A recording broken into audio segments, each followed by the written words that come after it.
يا أيها المزمل قم. السلام علیکم ورحمۃ اللہ وبرکاتہ. نحمدہ ونصلی علی رسولہ الکریم. اما بعد فاعوذ باللہ من الشیطان الرجیم. بسم اللہ الرحمن الرحیم. ربی اشرح لی صدری ویسر لی امری واحلل عقدۃ من لسانی یفقہوا قولی. آج ہم سورۃ بقرہ کی آیت نمبر 8 اور 2 کا ترجمہ اور تفسیر کریں گے. تو شروع کرتے ہیں. آیت نمبر 8. وَمِنَ النَّاسِ اور بعض لوگ ہیں، من جو، یقولو کہتے ہیں. یقولو کا جو روٹ ورڈ ہے وہ ہے کاف واو لام، قول سے ہے یعنی کہنا. آمنا ایمان لائے ہم. آمنا کا روٹ ہے حمزہ میم نون، یعنی ایمان لانا، تصدیق کرنا اور کنفرم کرنا. اور کس پر؟ باللہ اللہ پر، وبالیوم الآخری اور آخری دن پر. جو واو ہے یہاں پر وہ کئی ایک معنی میں یوز ہوتا ہے، اور موسٹلی اس کا جو میننگ ہے وہ اور کے معنی میں آئے گا، لیکن یہاں پر آئے گا حالانکہ بالیوم الآخری آخری دن پر. وما اور نہیں، ہم وہ، بمؤمنین ایمان لانے والے. ماں کا جو ورڈ ہے اس کی بھی میننگ جو ہے ڈفرینٹ ہے بات کے حوالے سے، گفتگو کے حوالے سے. یہاں پر ماں جو، اور ایک میننگ ہے نہیں بھی. یخادعون وہ دھوکہ دیتے ہیں، اللہ کو، والذین اور ان کو جو آمنوا ایمان لائے. وما اور نہیں، یخدعون وہ دھوکہ دیتے، الا مگر، انفسہم اپنے نفسوں کو، وما یشعرون اور نہیں وہ شعور رکھتے. یہاں پر 2 ورڈ ہیں، ایک ہے یخادعون اور ایک ہے یخدعون. دونوں کی میننگ میں فرق ہے. وہ کیسے؟ اس کا روٹ ورڈ ہے خے، یعنی خا دال عین، خدا. اس کا مطلب ہے دھوکہ دینا. اور یخادعون کے اندر ہے ایک دوسرے کے ساتھ تعاون کر کے دھوکہ دینا، یعنی مل کر شرارتیں کرنا اور پلاٹنگ کرنا. اور یخدعون اس کا میننگ ہے اکیلے خود سے ہی دھوکہ دینا، یعنی ایک اجتماعی طور پر دھوکہ دینا اور دوسرا انفرادی طور پر دھوکہ دینا. اور الا یعنی مگر اور سوائے، یہ 2 ورڈ اس کے میننگ آئیں گے، مگر اور سوائے. انفسہم اپنی ذاتوں کو، اپنی جانوں کو، خود ہی کو. لا یشعرون نہیں شعور رکھتے، لا نہیں، یشعرون اس کا روٹ ہے شین عین را، شعر یعنی کہ گہرائی والا جاننا. آیت نمبر 8 کی تفسیر کرتے ہیں. وَمِنَ النَّاسِ من اور بعض لوگ ہیں جو، یقولو کہتے ہیں. کیا کہتے ہیں؟ کہ ہم اللہ پر ایمان لائے، وبالیوم الآخری اور آخری دن پر. وما اور نہیں، ہم وہ، بمؤمنین ایمان لانے والے. پچھلے جو لیکچرز میں ہم نے کچھ لوگوں کے بارے میں پڑھا تھا کہ کچھ لوگ ایسے ہیں جن پر اللہ تعالیٰ کا غضب ہوا تھا، جن کے پاس علم تو تھا لیکن عمل نہیں تھا، کفر تھا، جاننے کے بعد دل میں ہی چھپائے رکھا. پھر تھے الضالین یعنی بھٹکے ہوئے، نہ تو ان کو علم تھا کوئی اور نہ ہی عمل تھا. پھر اس کے بعد ہم نے متقین لوگوں کے بارے میں پڑھا کہ متقین کی کیا صفات تھیں، جو فوراً بات کو مان لیتے ہیں، غیب پر یقین رکھتے ہیں اور نماز کو قائم کرتے ہیں، اور اللہ کے رزق میں سے خرچ کرتے ہیں اللہ کے بندوں پر، اور کتابوں پر ان کا یقین ہے، پچھلی کتابوں پر اور قرآن پاک پر. اور پھر آخری کیا ہے کہ وہ آخرت پر یقین رکھتے ہیں، ان کا آخرت پر پکا یقین ہے. تو ایسے لوگ کیا ہدایت پر ہیں. تو قرآن کا جو اسلوب ہے سٹائل یہ ہے کہ اللہ تعالیٰ بات سمجھانے کے لیے بات کو بہت منظم انداز میں کرتے ہیں، تقسیم کر کے اور مثالوں کے ساتھ۔ تو پہلا گروہ ہے مومن، دوسرا گروہ خالص کافر، تیسرا گروہ نہ مومن نہ کافر بلکہ اس کے درمیانی راستے پہ ہیں۔ تو اب اللہ تعالیٰ فرما رہے ہیں کہ یہ لوگ کہتے ہیں کہ ہم اللہ کو بھی مانتے ہیں اور آخرت کو بھی مانتے ہیں، حالانکہ یہ ایمان والے نہیں ہیں۔ اور اس سے پہلے جو بات ہوئی تھی تو اللہ تعالیٰ فرما رہے تھے کہ یہ جو کفر کرتے ہیں نا، اس کو آپ سمجھاؤ گے بھی وہ تب بھی نہیں مانیں گے۔ اور اب کیا فرما رہے ہیں اللہ تعالیٰ کہ یہ ایمان بھی لے آئے ہیں، یعنی یہ جو لوگ کہتے ہیں کہ ہم ایمان لائے ہیں، تو اس کے بارے میں اللہ تعالیٰ فرما رہے ہیں کہ یہ کہتے ہیں کہ ہم ایمان لے ہیں، حالانکہ یہ ایمان والے نہیں ہیں۔ آخر یہ کیا ماجرا ہے؟ کون سے ایسے ان کے رویے ہیں، کون سی ایسی ان کی دل میں چھپی باتیں ہیں جن کی وجہ سے اللہ تعالیٰ فرما رہے ہیں کہ یہ ایمان والے نہیں ہیں؟ کیونکہ وہ فریب دیتے ہیں، اوپر سے کلمہ پڑھنا اور اندر سے کفر کو چھپائے رکھنا۔ تو ایکچولی یہاں پر اسپیسیفکلی یہودی علماء اور ان کے جو فالوورز تھے ان کے بارے میں اللہ تعالیٰ بات کر رہے ہیں۔ آپ کو پتہ ہے جیسے پچھلے لیکچرز میں ہم نے پڑھا تھا کہ مدینے کے 2 قبیلے تھے جس میں اوس اور خزرج تھے۔ ان دونوں قبیلوں کے جو سردار تھے مسلمان ہو گئے۔ اوس کے سردار سعد بن معاذ اور خزرج کے جو سردار تھے سعد ابن عبادہ تھے۔ تو دونوں سرداروں کے اسلام قبول کرنے کے بعد پورے جو قبیلے تھے ان کے وہ مسلم ہو گئے تھے۔ یہ لوگ تھے تو ان پڑھ امی تھے لیکن بہت جنگجو تھے۔ اور جو دوسری سائڈ کے یہودی تھے وہ تھے بزدل تھے لیکن علم والے تھے۔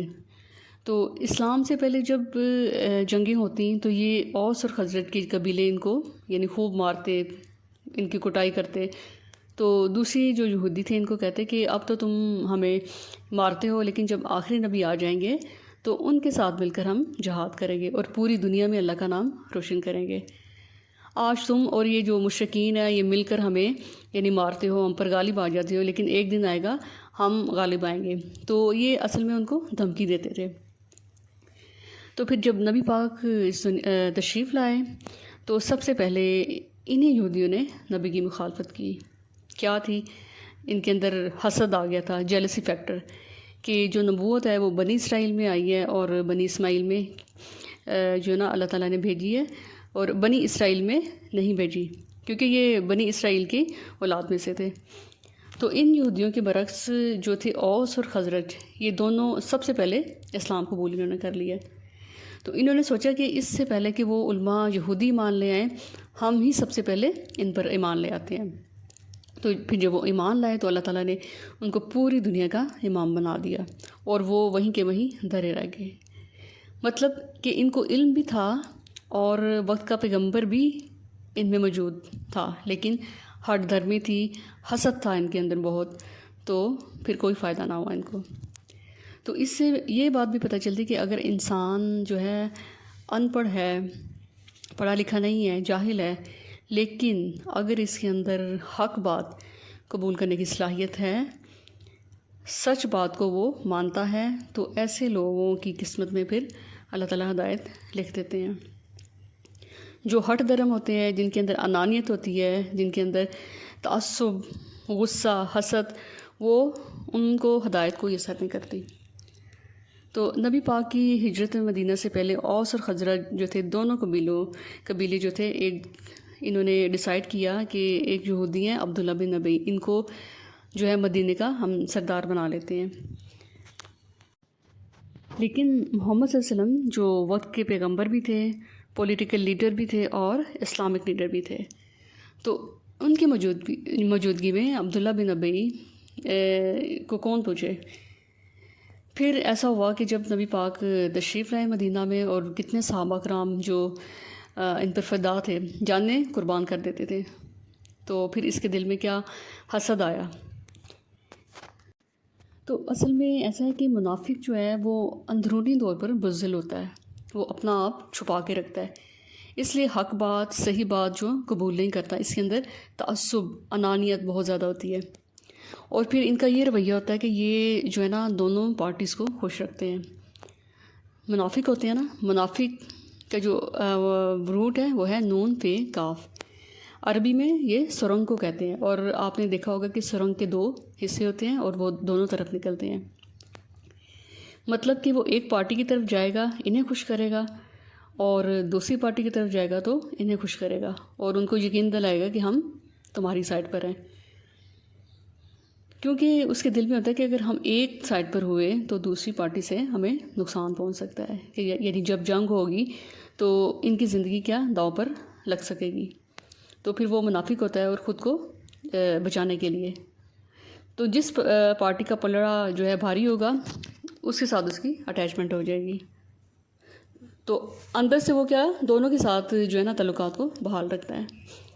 تو عبداللہ بن ابی کے بارے میں یہاں پر بات ہو رہی ہے کہ وہ کلمہ اس نے پڑھ لیا تھا، لیکن اندر سے وہ نا کفر کو چھپائے ہوئے تھا، تو یہ جو تھا بندہ نبی پاک کی زندگی کا سب سے بدنام کردار بندہ تھا، جو شروع سے لے کر آخر تک نبی کے لیے ذہنی تکلیف کا باعث بنا، اور یہ غزوہ تبوک کے بعد مرا، نبی پاک کے دنیا سے تشریف لے جانے سے کچھ عرصہ پہلے۔ پوری زندگی اس بندے کی وجہ سے آپ کو تکلیف اٹھانا پڑی، تو پھر اس نے دیکھا کہ اب میں جو ہے نا پھنس جاؤں گا، تو بہتر ہے کہ اوپر سے کلمہ پڑھ لیا جائے۔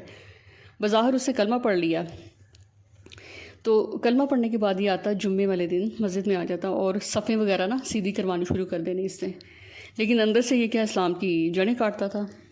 تو اس لیے یہاں یہ بات ہو رہی ہے کہ کہتے ہیں کہ ہم ایمان لائے اللہ پر اور آخرت پر، لیکن وہ ایمان والے نہیں ہیں۔ تو جس طرح متقین کی علامات ہیں، اسی طرح منافقین کی بھی کچھ علامات ہیں۔ متقین کی کیا علامات ہیں؟ یعنی ایمان لاتے ہیں وہ دل سے، اقامت صلاۃ ہے، پھر انفاق فی سبیل اللہ ہے، اور آخری دن پر ان کا پکا یقین ہوتا ہے۔ تو پھر جن کو ہدایت نہیں ہوتی، جو بے ہدایتیں ہوتی ہیں، ان کی بھی کچھ علامتیں ہوتی ہیں، ان کے کچھ رویے ہوتے ہیں، ایٹیٹیوڈ، تو جس کی وجہ سے انسان جج کر سکتا ہے ان کے طریقوں سے۔ تو یہ پھر پڑھ کر سن کر اپنے ہر بندہ جو ہے نا اپنے اندر کی علامات کو چیک کرے کہ وہ کس کیٹیگری میں فال کر رہا ہے۔ تو اصل میں ایمان کے لیے جو شرط ہے نا وہ دل اور زبان میں کوآرڈینیشن ہو، مطابقت ہو۔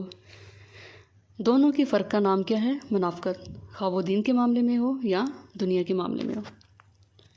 اپنے ہی دل کے خلاف جانا یہ خود کو دھوکہ دینا ہے، بدترین بیماری ہے یہ، کیونکہ موسٹلی ہوتا ہے کہ لوگ دلوں کا حال نہیں جانتے، اس لیے چھپاتے ہیں، لیکن ان کو یہ بات پتہ ہونی چاہیے کہ دوسری سائڈ پر اللہ تعالیٰ دیکھ رہا ہے۔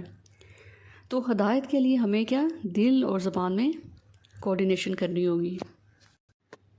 پھر آیت نمبر 9 ہے یخادعون اللہ، وہ دھوکہ دیتے ہیں اللہ کو، والذین آمنوا، اور ان کو جو ایمان لائے، وما، اور نہیں، یخدعون، وہ دھوکہ دیتے، الا، مگر، انفسہم، اپنے نفسوں کو، وما یشعرون، اور نہیں وہ شعور رکھتے۔ دل میں کچھ، زبان پر کچھ، کہنا کچھ اور کرنا کچھ، اسی کا نام دھوکہ ہے۔ تو دوسروں پر حقیقت واضح نہ کرنا، اندھیرے میں رکھنا۔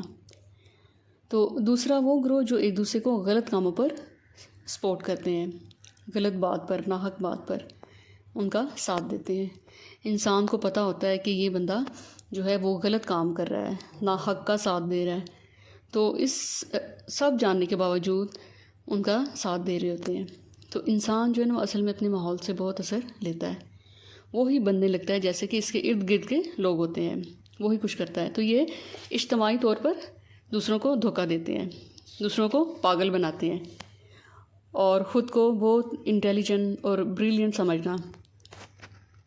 اور جو ایمان والے ہوتے ہیں، آپ کو پتہ ہے کہ ایمان والے اندر سے اور باہر سے سیم ہوتے ہیں، تو ایسے لوگ ان کو کیا سمجھتے ہیں؟ پاگل، بے وقوف، کہ ان کو تو کچھ پتہ ہی نہیں ہے، چیٹ کرتے ہیں ان لوگوں کو۔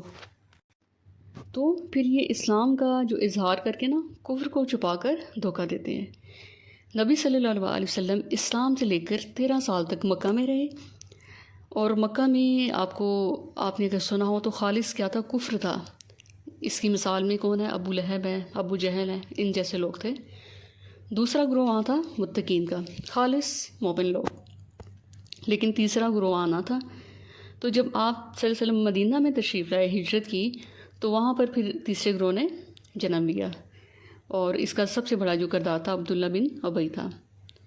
مدینے میں جب کفر اور اسلام کی پہلی جنگ ہوئی، جنگ بدر، تو مسلمانوں کو فتح ہوئی، مسلمانوں کی حکومت اسٹیبلش ہوئی، مال غنیمت ملا، شان و شوکت بڑھی۔